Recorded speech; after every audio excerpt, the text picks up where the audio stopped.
What's up, everybody? It's your boy, World of Wrestling, here today to discuss about WWE Smackdown February 16, 2024 review. Yes, I know I'm very, very far behind on everything. I haven't been uploading videos the last week or so, and I do apologize. I moved into this new apartment after 4 months of being in a crappy one. Just a lot of stuff have been going on. I greatly appreciate you guys staying subscribed to the channel and still being supportive of the channel despite the lack of content that's been on the channel as of late in the last week or so. But we're going to go over SmackDown immediately after I upload this video. We will go over Monday Night Raw from last night, and we will continue on with our reviews and rants and so forth. The SmackDown review is going to be very short and sweet to the point. I'm going to cover the more important stuff that occurred on this episode, and that is basically it. First thing that happened on this show from this past Friday was Kevin Owens versus Dominic Mysterio. Every SmackDown superstar except for Drew McIntyre won their match to qualify for the Elimination Chamber. This seems a little awkward to me. They're kind of like basically just giving it as a dead giveaway that Drew McIntyre is supposed to win this match. And that's that. Kevin Owens ends up winning this match against Dominic Mysterio in a good opener to the show. The matches for qualifying were very decent. They were given plenty of time actually to perform and finish the match. Basically gave this match, I think, like almost 15 minutes long for the opener. So good stuff there. I mean, Triple H is creative. He's focused a lot on wrestling taking up like a quarter of the hour, which is a good idea, especially on Monday Night Raws where they're like given 3 hours worth of a show, and being able to take up 15 minutes of 1 hour is actually a smart move on their part for doing so. And it kind of softens the blow of their lack of ability to create good television when it comes to storyline telling, except for their major important stories that they've been telling so far. Now, Raw last night was actually good, but we'll get into that once I get finished with this video. They did a lot of storytelling and a lot of good wrestling as well. I was impressed with Raw from last night, but we'll continue on with the SmackDown review. SmackDown, to me, overall, wasn't exactly the greatest show in the world, and even Rock's promo was kind of fucking retarded, and I'll go over that. R-Truth stands up and applauds after Dominic Mysterio loses to Kevin Owens, and he gets in the ring, raises Kevin Owens' hand, and leaves the ring. We go backstage, and Drew McIntyre's with Caleb Braxton. He says there is only one superstar that needs to win, but not just for himself, for Raw, for WrestleMania, that is Drew. In comes LA Knight, who cuts him off, and he calls Drew an old-timer and tells him that Drew's moment can get stolen one more time at the Elimination Chamber by him. I like LA Knight actually being the guy to face Seth Rollins and winning the title, personally. I would be more lenient towards that than Drew McIntyre, but I won't deny Drew McIntyre his stripes. He definitely has been earning it this year. He's done a lot building towards getting the moment in front of a live crowd, winning a championship, and so forth. So I kind of like that. So I'm based on storyline, I think Drew McIntyre is an okay person to go with, but LA Knight as a superstar, as A favorite, I would say LA Knight should be the guy to take the title, but I'll take either or personally.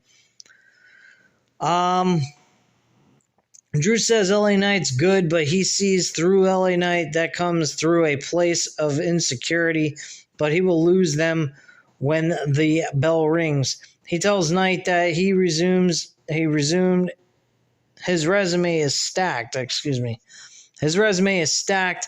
LA Knight tells Drew that Drew's resume consists of him not being a champion since LA Knight got to the company.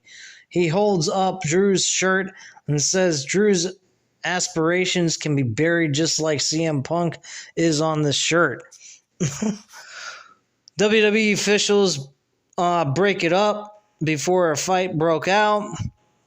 We cut to the clip earlier in the day where Roman Reigns and Paul Heyman step out of the car and he hugs Jimmy Uso, which was surprising, and says they have to go clean up everything that Jay messed up. Which I found a little interesting why they mentioned Jay Uso's name on here, but all right. Zelina Vega and Tiffany Stratton had a qualifying match. This match I didn't care for. I spent half my time watching the show and also unpacking stuff, so I didn't really get the full spiff of the whole entire show, but I kind of got a general idea based on what I heard. AJ Styles is backstage, and in comes the OC. They tell AJ that he hasn't texted them. Anderson says AJ clearly forgot where he came from, and AJ gets up and slams him. Both men argue, and Anderson tells him to try it again, but AJ walks away. So, kind of funny, now all of a sudden they care about the Good Brothers. They bring them back to do absolutely fucking nothing. They haven't done jack shit, nothing. They sit backstage with Mia Yim. Mia Yim has a match here and there, but the Good Brothers, they don't do shit. They left TNA so they can go back to doing what they do best, nothing. When in New Japan Wrestling, they were doing their best stuff, their best work. Now they're doing nothing in WWE. Makes absolutely no sense to me. Kabuki Warriors and Io Sky cut a pre-recorded promo talking about how it is Io's era and how Io will embarrass her at WrestleMania. Bayley, Authors of Pain with Final Testament, Karrion Kross, go up against some enhancement talent. They beat the shit out of him in less than 5 minutes. Byron is backstage with Logan Paul. He tells Byron tonight is his first ever live television match, and he welcomes everyone. He tells them to get on X, get a hashtag Thank You Logan going because they will see him knock out The Miz tonight. He says he is the only champion in the qualifying matches, and he will go to Australia and rematch Seth Rollins at WrestleMania, and he will become a double champion. Wow. Next up was Miz versus Logan Paul. This match sucked dick. This was by far one of the worst matches I've seen from Logan Paul. Very uninteresting, very slow, lethargical, boring as hell. I didn't care for this match at all, and I'm not a huge Logan Paul fan, but his in-ring wrestling ability is outstanding, but personally, he absolutely fucking sucked in this match with The Miz, so maybe that has something to do with The Miz, I don't know, but I'm not a huge fan of The Miz either. Last time I was a big fan of The Miz was when he was the damn WWE champion back in 2011 and 2010. And when he was U.S. and Intercontinental Champion, I believe. Anyway, Nick Aldis is backstage with Bianca. Liv, Braun Breaker, and Jade Cargill are there as well. He has SmackDown contracts, and in comes Tiffany Stratton, and she asks Liv or Bianca who she pins first. Jade tells Tiffany she knows they are not doing this during her big business meeting. Aldis tells Tiffany, Bianca, and Liv that now it's not the time. Okay. Big fucking whoop-de-doo. This shit's putting me to sleep just talking about it. Wow. Anyway, Braun Breaker is going to be having a match next week. That should be very exciting. I've been looking forward to seeing this guy wrestle. I've heard good things about him in the NXT division, but I have not watched NXT for many years, since COVID. So I don't know how he's been lately, but it should be interesting to see him in action, and hopefully it turns out to be good. Paul Heyman is shown speaking with Grayson Waller outside of the Bloodline locker room. What that's about, I have no idea, but they claim that Grayson Waller will be interviewing Cody and Seth Rollins at the Elimination Chamber, so we'll probably get an answer there and why there was any interaction between those two anyway. Naomi went up against Alba Fire. This was whatever. I didn't even watch this match. I don't fucking care. Naomi won, of course. Bayley is walking backstage and Dakota Kai stops her. She tells Bayley that Damage Control will go after her. Bayley tells her she appreciates what she did last week, but this has been going on for months and she does not know who to trust. Dakota Kai apologizes and Bayley tells her she can't do this right now and walks away. Yeah, this shit's boring. Nick Aldis is on the ramp and he welcomes SmackDown's latest signing, Braun Breaker. Out comes Breaker, who signs the SmackDown contract. We cut backstage and we see the Bloodline walking towards the ring. This is the part where we discuss about Roman Reigns, The Rock, the Cody situation. Roman did his shtick, being Roman, shit all over Salt Lake City and Utah, and told the audience, I think it was The Rock that said this, but I think it might have been Roman that said it as well. He said that you're collectively dumb. He said individually you're not. But they had the match of the century in their hands and they just let it all go because they wanted Cody Rhodes. And Roman said, that's old news, that's crap, whatever. He then introduces The Rock. And The Rock tried to make sense to the audience as to why they should not have had this match, Cody versus Roman. And with this logic and this explanation, I felt as if my brain was melting brain cells. I felt like I was losing my intelligence. I'll get into that in a second. Before he did that, he did his Hollywood Rock heel gimmick, which I thought was great. This reminded me of the 1998-99 Rock. And I thought this was excellent. I mean, he's sitting there fucking shitting on the fans, saying, oh, well, I've never seen such low-life trailer park trash in my life. He said that your life has meaning, so sit down, shut your mouth, and know your role, and enjoy the ride that The Rock's going to take your candy asses on. I liked what he said about the whole saying that the Mormons have 50 wives and they're hundreds of inbred children. Holy shit. That was great stuff. I will give The Rock credit in this promo. As a heel, doing his heel-like shtick, I enjoyed that. That I thought was fun, entertaining. But when he started cutting this promo and explaining to the fans that him not getting the match over Cody, and Cody getting this match on account of his Cody Rhodes crybaby bitches fans who sit on their toilet, their fat asses on a toilet, typing away on X, saying how dissatisfied they are that Cody's not getting a shot.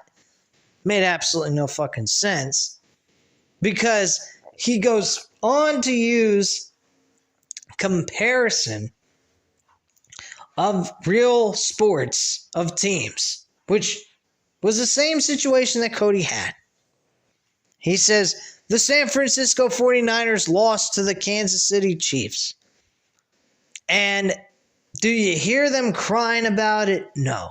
They went ahead, they got up, they dusted themselves off, and they moved on. He talked about some other sports as well.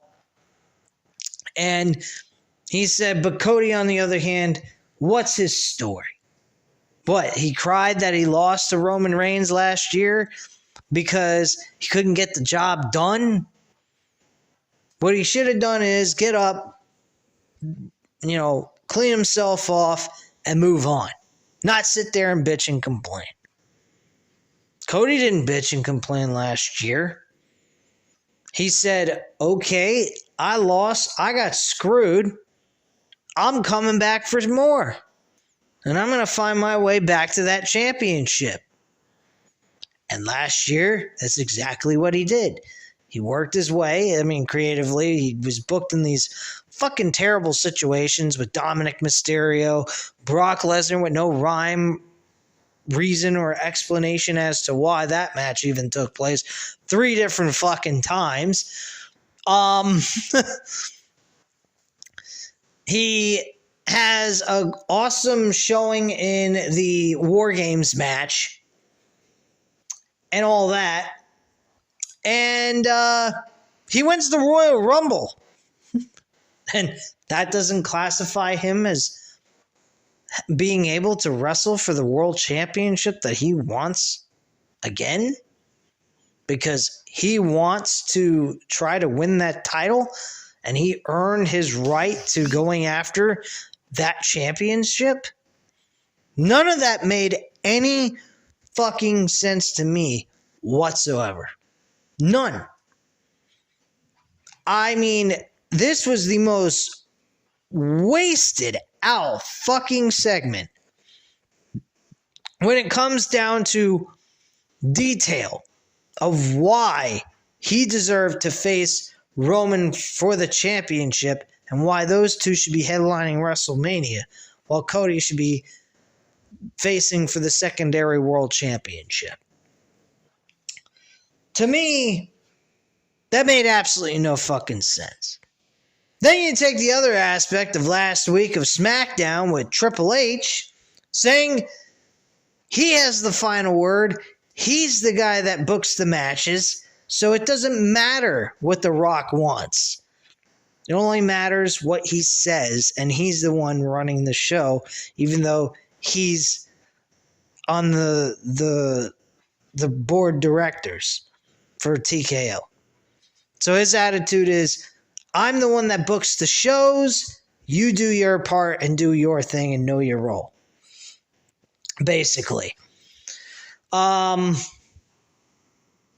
he never even responds to any of that commentary whatsoever. It's as if The Rock is saying, I'm okay with your decision, Triple H.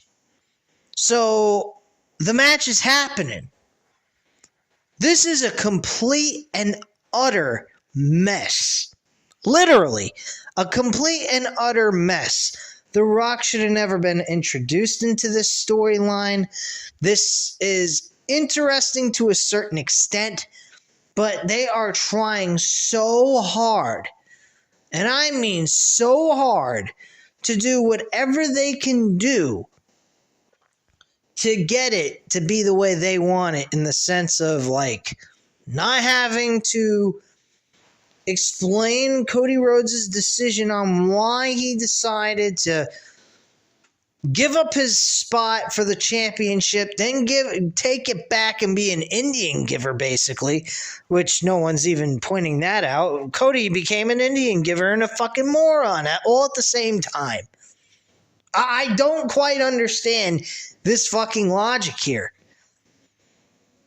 Do I like the chaos? Do I like the complete and utter, how are we going to figure this out? How are we going to make sense of it before it falls on top of our fucking head situation and turns into an even bigger mess than it already is? Yes, I do, because it leaves a lot of unpredictability. That I do like about this. Now, some people were saying online that they think, oh, Rock's just going to turn on Roman Reigns.